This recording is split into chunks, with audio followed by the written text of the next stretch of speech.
His sister said I scared her parents sick, so my husband Marcus pushed my parents onto the magic stage. Her parents have palpitations. Your parents deserve a taste of it too.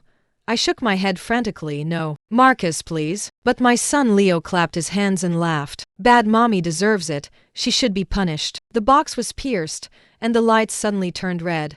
I collapsed on the ground, screaming, but Marcus threw a wad of cash to the magician and glanced at me. You're really selling it, but it's just a prop. Do you think I'm blind? My parents, who had suffered from illness, were now brutally tormented to this extent by Marcus and his son. I trembled as I pieced together my parents' scattered body parts. I raced to the hospital, but halfway there, I encountered over a dozen ambulances, recklessly. I stopped them in the street. The nurse's words, however, hit me like a thunderclap, leaving my mind completely blank. Even himself couldn't save them. It just so happened that an influential investor in the hospital, whose precious one was upset, depressed, and had no appetite, urgently called in experts from across the city for a consultation. Ignoring their attempts to stop me, I scrambled to the influential figure's car, begging with my hands clasped together. My parents had their limbs severed and are clinging to life. Please save them. The car window rolled down. Marcus looked at me with a look of disdain. In the passenger seat, Tiffany looked completely at ease, eating the cake Leo was feeding her.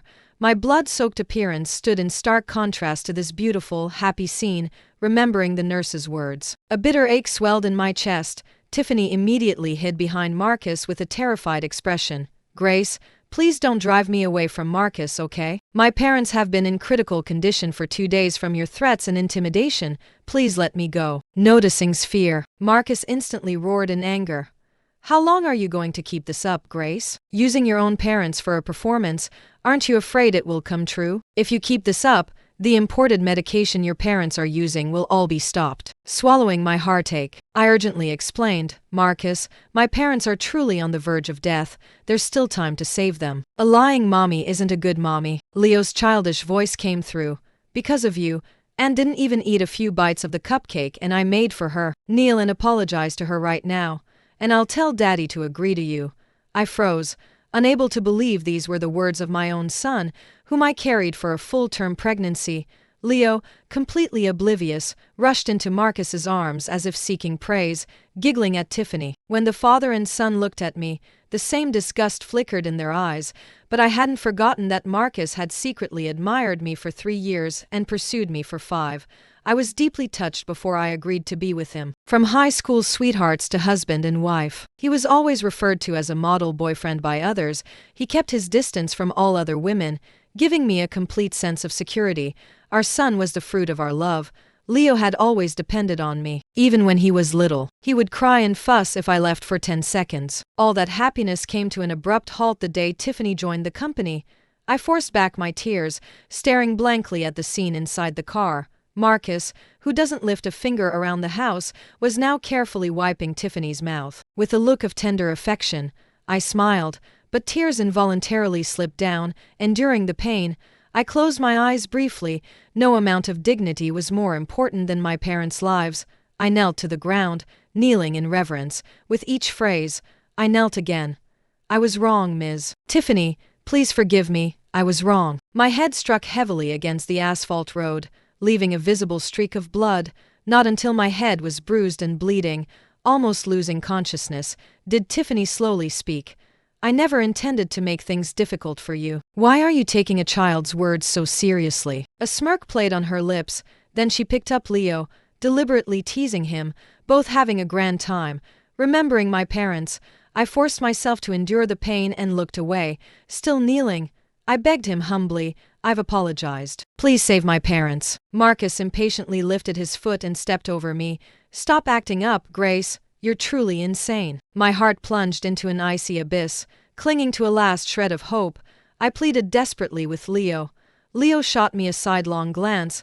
I'm a little man now. Daddy says boys should protect girls when they grow up. No one is allowed to bully Aunt. How about this? You bark like a dog, and I'll tell Daddy and Aunt to forgive you. My throat constricted, and my eyes burned with tears, for this father and son, big and small, trampled my dignity. However, remembering my parents covered in blood, the words of refusal finally remained unspoken. Like a lifeless puppet, I knelt prone at Tiffany's feet. Leo hopped and skipped, putting a dog leash around my neck, and his little foot forcefully kicked my bent back. Fighting back the pain, I opened my mouth and howled. The intense humiliation almost suffocated me. Your parents bled dry, didn't they? Are you still dreaming? Do you really think I'd agree to save them? The magician was arranged by me too. The props were replaced with real people. Isn't it incredibly realistic? T-esque. I even gave them the chance to perform on stage. Tiffany was extremely close to me, saying words that utterly devastated me. In a voice only I could hear, a shiver ran down my spine, my lips started to go numb, and my heart felt like it was being squeezed. A dull ache, thinking of my parents. I pushed her away, struggling to get up, but used the momentum to fall heavily, clutching her chest, tears of indignation dripping down her face. Marcus and Leo instantly panicked, flanking her, one on each side, comforting her. His anger was palpable. Grace, you've really gotten bold. How dare you hit someone in front of me? I bit my lip until it bled, gave the father and son a desperate glance, then turned and ran wildly without looking back towards my parents. The two blood-soaked, barely recognizable figures, seeing me, their tightly furrowed brows relaxed, as if a final worry had been lifted. Mom, Dad, hang on, please don't fall asleep. I wiped my tears, picked up my parents, and ran barefoot desperately on the road, searching for a nearby urgent clinic. Less than 100 yards from the clinic, several burly men suddenly rushed out and, without a word, snatched my parents from my back. I screamed in anguish, rushing forward recklessly, but was easily lifted and thrown to the ground. I stared with wide eyes, witnessing my parents' blood being drained by these savages, their skin ashen white as paper. Finally, I could no longer bear it and fainted. When I opened my eyes again, I was in a slaughterhouse.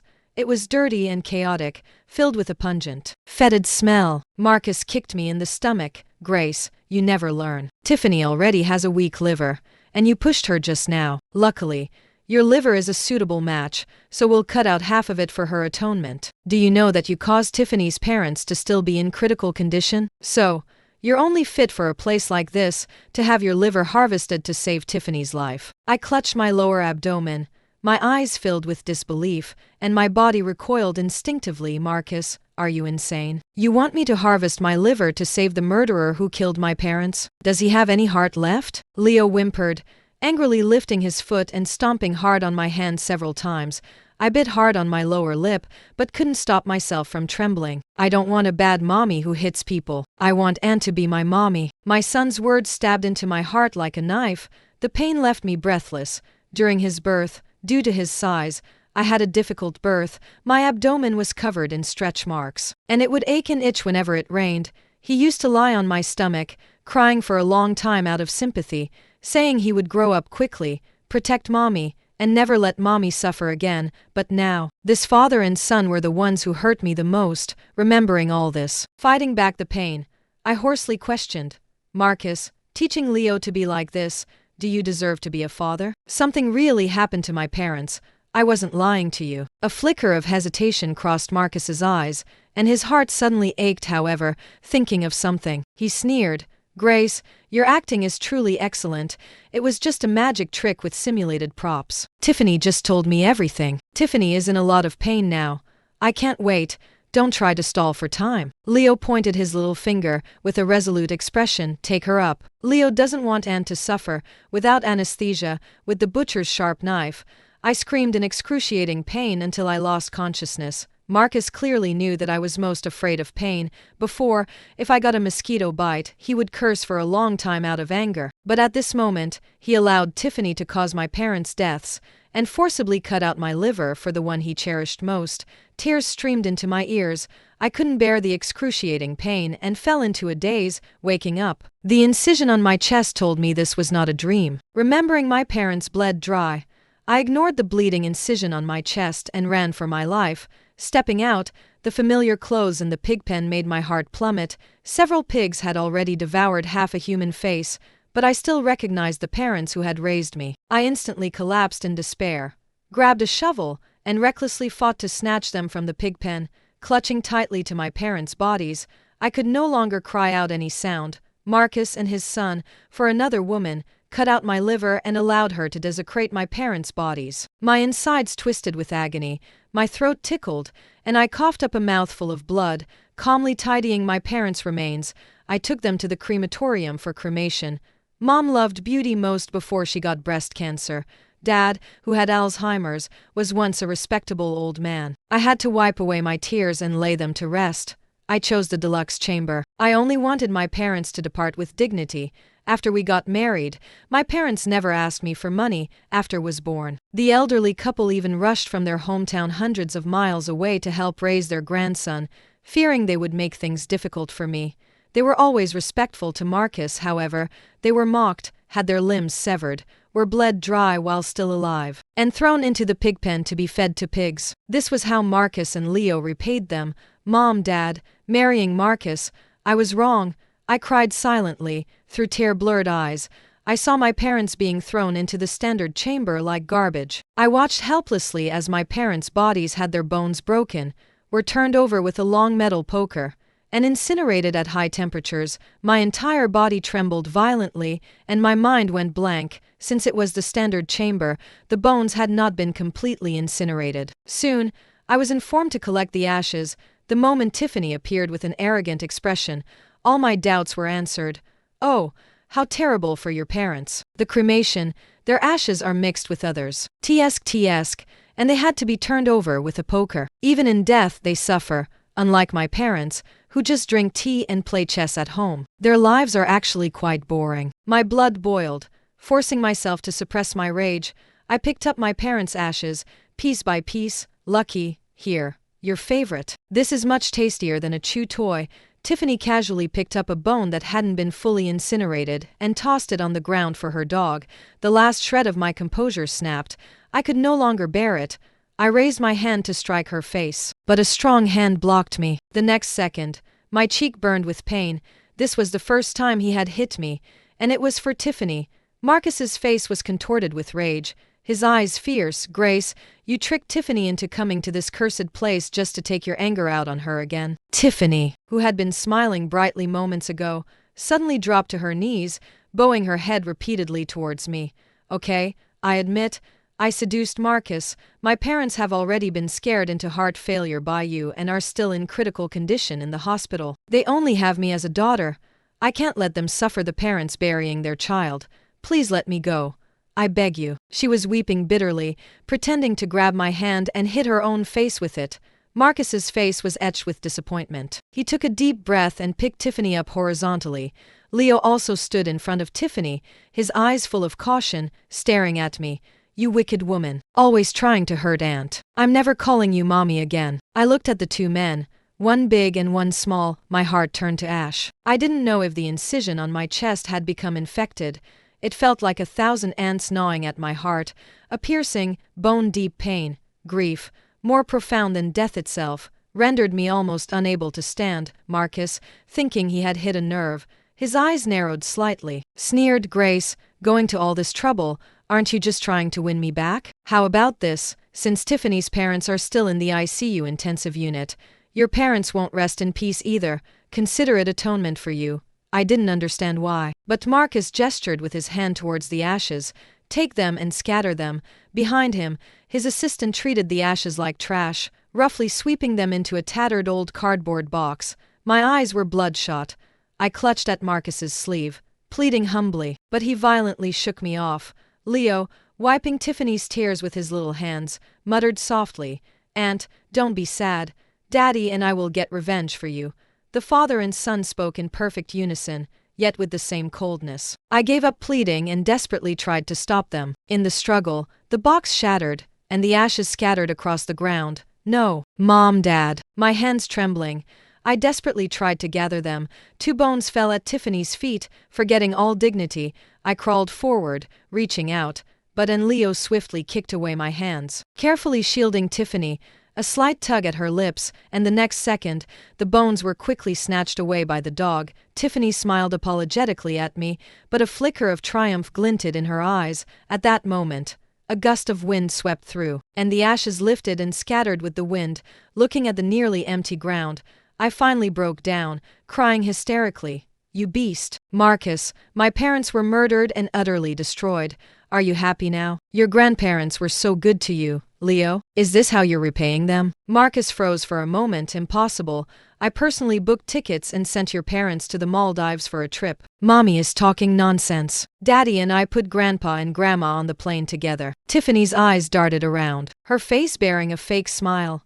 How long are you going to keep lying to them, Grace? Aren't you cursing your own parents? Hearing this, Marcus looked as if he had seen right through me, with a look of disgust. You're truly beyond saving. Leo shook Tiffany's arm, pouting his little lips. Mommy is lying. Leo doesn't. T want a liar for a mommy. I sat there numbly for a long time, until the three figures disappeared from sight. My eyes were vacant, the last shred of hope in my heart vanished. All the past beauty flashed one by one in my mind, the two men, one big and one small, looking cold and unfamiliar. I almost believed that everything before had been nothing but a dream. Now, the dream was over. I gathered the last bit of ashes from the ground. My suddenly rang. The person on the other end was drunk and slurring his words, with a distinct sob in his voice. Grace, I'm so damn in love with you. Divorce him. Marry me, okay? I paused, my voice trembling. Okay. After giving Grace a few days to cool off, Marcus's past experience told him she would soon come home, but thinking of Grace's desperate, crazed look that day, he suddenly felt a hollow ache in his heart, as if something important had disappeared. Marcus, I sent the clothes to the dry cleaner. Tiffany sat on his lap, her perfume making him frown. Marcus suddenly remembered that Grace always hand-washed his clothes, meticulously ironed every single piece. He scrutinized her. The scent of perfume mixed with shampoo made him dizzy. Her overly elaborate manicure, her fake and affected posture, utterly vulgar. How desperate must he have been back then? Marcus suddenly felt a wave of nausea. Grace's image suddenly appeared in his mind. She had a delicate beauty, but always wore light makeup. Her personality was understated, as unassuming as plain water, but he just couldn't leave her. At first, he pursued Grace, relentlessly pursued her until she agreed. Later, the dynamic had shifted. Marcus could feel that Grace was becoming more and more dependent on him. When he would bring his bad mood home from work, she would gently console him physically. A wave of irritation washed over Marcus. Tiffany's gaze subtly lingered on the man's lower body. Marcus, shouldn't Leo go to bed? Leo silently accepted the plush toy Tiffany gave him. Every night before bed, Mommy would read him stories from picture book to coax him to sleep. Didn't Aunt say she liked him best? Why did she never do anything, only talk about it? Leo felt a complex mix of emotions. He suddenly felt a hollow ache in his heart. Marcus knitted his brows, pretending not to notice Tiffany's seduction, and picked up his son to return to the bedroom. He suddenly missed Grace intensely. His showed a refund. It was from the shared credit card he had linked to Grace. It was a refund for the deluxe chamber.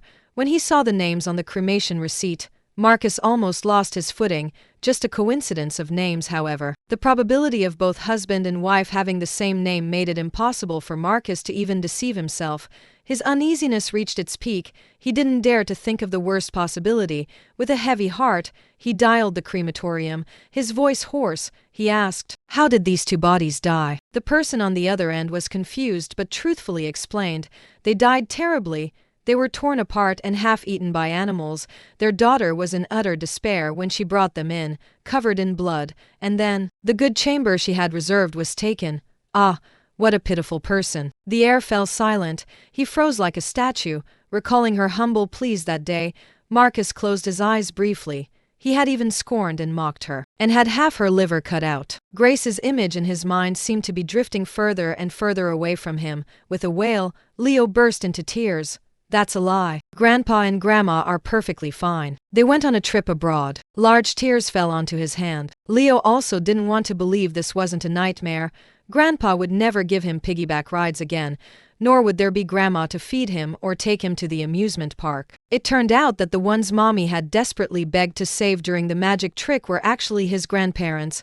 It was all Tiffany's fault. She made him lose his grandparents and also hurt Mommy. Slap. Marcus delivered a resounding slap that made Tiffany see stars. Her face was filled with disbelief. Tiffany, is there something you're hiding from me? Tiffany lay on the ground, crying tears of indignation, her heart pounding wildly. Grace's deceased parents were long gone, their remains scattered, and even if Marcus found out, Grace's heart had long since died. There was no way she would return to confront him. Tiffany casually mumbled a few vague words, as if nothing was wrong. Marcus looked at her coldly. His pupils narrowed slightly. Does a little backache and soreness require ICU treatment? Tiffany's heart trembled with fear. Her eyes darted around, but she still stubbornly insisted. Old people, a small problem can be fatal, Marcus. I'm afraid Grace really scared my parents into illness, and it would be too late for regrets. Marcus turned without looking back and took a deep breath. You'd better pray Grace comes back with me. Otherwise, you'll forfeit your very skin. Leo picked up a picture book and forcefully threw it at Tiffany's head, his small body trembling with rage. If I find out you've been lying, I won't let you off easy. Tiffany clutched her chest. Her eyes darted around, not daring to meet the gaze of the enraged father and son. At this moment, Marcus and Leo looked like man-eating demons. The man who had once been so gentle with her was now filled with fury, as if he was about to stab her with a knife the next second. Leo, who used to be easily appeased, now wore a cold expression when his assistant told him that my phone was located abroad. Marcus froze for a long time before recovering. Leo kept dialing his smartwatch. Daddy, why isn't Mommy even talking to me? Is she really abandoning us? Marcus's mind buzzed. Leo's words reminded him of everything he had done to her. The unsettling feeling threatened to engulf him. He rushed non-stop to the hospital, to the operating room. Marcus lay in the hospital bed, his mind filled with the image of Grace kneeling and pleading that day, refusing the doctor's anesthesia. He had 2/3 of his liver removed without a sound. Experiencing it firsthand, he finally knew how much pain Grace had endured that day. After a quick bandage to stop the bleeding, dragging his weak body, he and Leo hurried to the airport. Before boarding, Tiffany rushed over. The second before she could rush into his arms, Marcus recoiled in disgust. Where are you going? Don't leave me behind. Isn't it good for the three of us to be together? A flicker of disgust crossed his eyes. Marcus spoke bluntly. Grace is my wife, Leo's mother, Tiffany. Know your place. Take all your things from the mansion, or I'll have them thrown out. She'll be upset if she sees them. Impatiently shaking off Tiffany's hand, Marcus took Leo's hand and, without sparing the sobbing Tiffany a glance, boarded the plane bound for Paris without looking back.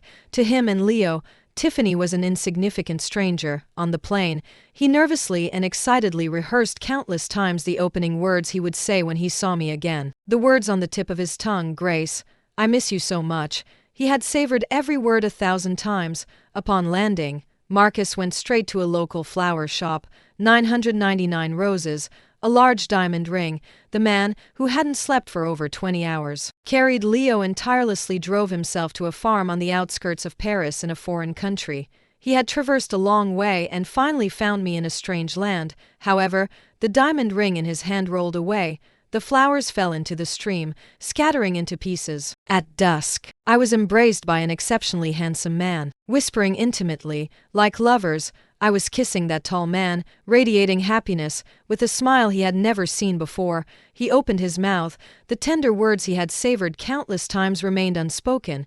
After a moment of stunned silence, Marcus burst into a furious rage.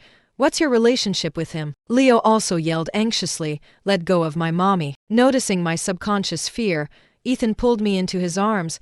His large hand tightened slightly on my shoulder. I know who you are.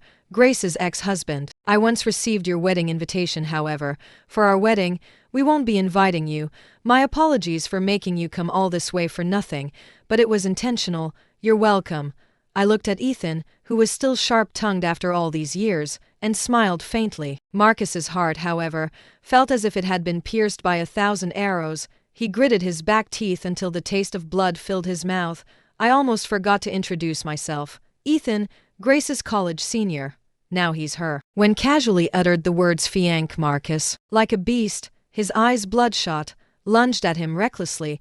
They wrestled on the ground. Leo, with the same ferocity as Marcus, seized the opportunity to land cheap shots on Ethan. I calmly called the police and asked them to arrest Marcus on charges of trespassing. Grace, I traveled all this way to bring you home. Can you please stop this nonsense and come with me, okay? I bit hard on my lower lip, looking at him coldly. Home? Marcus, have you forgotten? My parents died because of you. Now that my parents suffered a tragic death, where is my home? Marcus's face instantly changed, but then he unconsciously said words he would regret for the rest of his life. I just dozed off in our marriage. What man doesn't make mistakes? Grace, What man with money only has a wife from humble beginnings? You can't push me so hard. Tiffany and I have broken up. From now on, you'll be the only woman in my life. How about that? My heart was already numb, so I didn't respond. Don't forget, we're not divorced yet.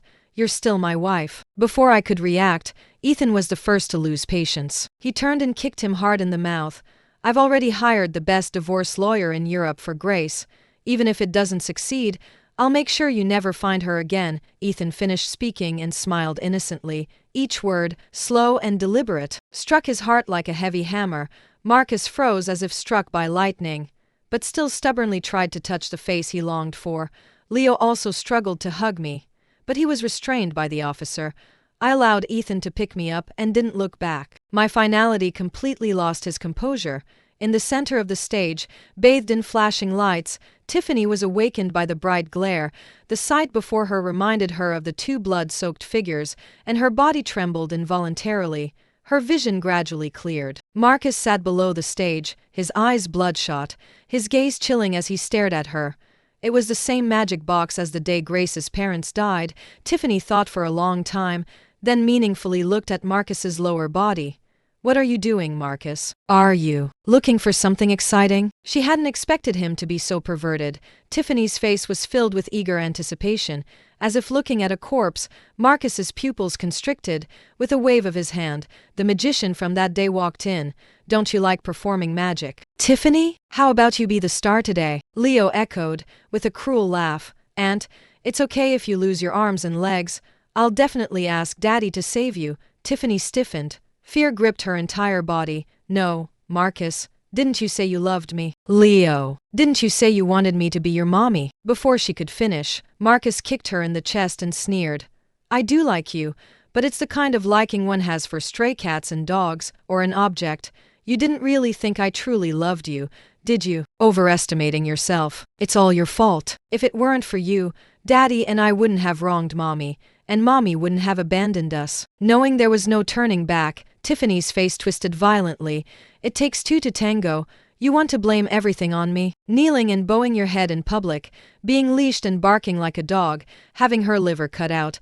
The desecration of her parents' remains, which of those wasn't implicitly approved by you? Even in hell, you two won't make me atone alone. You deserve to die just as much. Marcus could barely stand. The next second, he roared fiercely, signaling the magician to begin. Her body trembled violently, but the moment the blade descended from above, she stopped twitching. The enormous stage, bathed in light, was covered everywhere in blood red, a color more vivid than the day Grace's parents died. Tiffany finally could no longer bear it, and shrieked madly, I'll go down and wait for you. Marcus, Leo, I'll come for you eventually. Let's go to hell together. Ha ha ha. The bone-chilling laughter abruptly ceased. Her blood covered the entire stage. The camera at the front of the stage recorded everything. Marcus whispered to himself, facing the camera, Grace, do you see this? I avenged you. Leo violently kicked Tiffany in the pool of blood, and with a wheedling tone, said, Leo just wants Mommy. Leo misses Mommy. I wasn't lying to Marcus that day. I really mean it. Grace, marry me. Avoiding's burning gaze, I pretended to be unconcerned and looked down at my phone. My fingers suddenly stopped. The trending topic was a man I knew all too well. Marcus looked as if he had aged 10 years. I contacted friends in the country. The family no longer has any chance of a comeback. He's accumulated a considerable amount of debt. You don't blame me, do you? I smiled, Ethan. Thank you for bringing me abroad to clear my head. As for the lawyer's fees, before I could finish, he pulled me into his arms, his voice thick with emotion. We agreed. You're not allowed to go back on your word. When we first started college, as a senior student, he always found excuses to attend classes with me. Warm breakfasts in the dead of winter. Ginger tea he personally brewed for me during my period, course assignments he completed for me. He only completely disappeared from my life after I got together with Marcus. Precisely because of this, I didn't want to deceive him. I can do it for you right away, but's brows relaxed, with a clear yet restrained gesture. He kissed my forehead. I'll be with you. Just take one step towards me, and I'll take the other 99. I don't know what methods Ethan used, but the divorce papers, from across the ocean, were delivered to me the very next day. Along with it came a USB drive and a journal. I watched with cold eyes the scenes on the USB drive. Every one of Tiffany's piercing screams reminded me of my parents' horrific state back then. Page after page in the journal was filled with Marcus's notes, from the beginning of our relationship until Leo was 3. Not a single day missed. It was all about me. The latter part had been deliberately torn out. And that was exactly when Tiffany appeared. I flipped through a few pages and casually tossed it into the trash, like its owner. That was its best resting place. Ethan respected my wishes, and we held a simple wedding in a church. After exchanging rings at the wedding, 2 uninvited guests appeared outside the door. Marcus was gasping for breath, and Leo's small face was flushed red. I lowered my gaze. Ethan, who had been constantly watching me, saw this and leaned down to pick me up horizontally. Marcus looked gaunt and exhausted, reeking of alcohol. His gaze never left me. He spoke cautiously. "Grace, did you receive everything? Please give me one last chance, okay? I can't live without you. You are the only person I have ever loved in my life." Leo also expressed his longing for me. "Come home with us, Mommy. I still want to hear the stories you tell me at night. Daddy and I are sorry to Grandpa and Grandma. We know we were wrong. Please forgive us, Mommy. I miss you so much." My eyes stared blankly at the crucifix behind the priest. After a long pause, I turned and calmly looked at the father and son. "I will not forgive you, unless you atone with your lives." That evening, I received a video. In the video were my parents' personal effects. I was furious. I called Marcus, demanding if he was trying to blackmail me with my parents' personal effects. The voice on the other end trembled with an unnatural tremor. He gave me an address and hung up. I called the police and hurried there. All the way, I suppressed my rage, imagining countless possibilities in my mind. I hadn't expected Marcus and his son to be waiting for me on the rooftop. They stood before my parents' personal effects, their hands clasped together, muttering words of remorse. I had a premonition of what was about to happen. I wanted to stop them, but it was already too late. "I must pay the price for what I've done," Marcus said, looking at me deeply. Leo also looked at me with a pleading look. "Will you be my mommy again in our next life, okay?" The father and son held hands and fell backward. I gasped aloud. My emotions were incredibly complex amidst the shock. A tragic farewell. This was how our grievances ended. There was no satisfaction, not as I had imagined. I called the police to handle their affairs. Inside the box were my parents' personal effects. Even a worn-out shirt had been washed clean and meticulously folded. At the bottom of the box was a letter. Finally, I only took my parents' personal effects. No longer would I dwell on the past. I would live the rest of my life for them.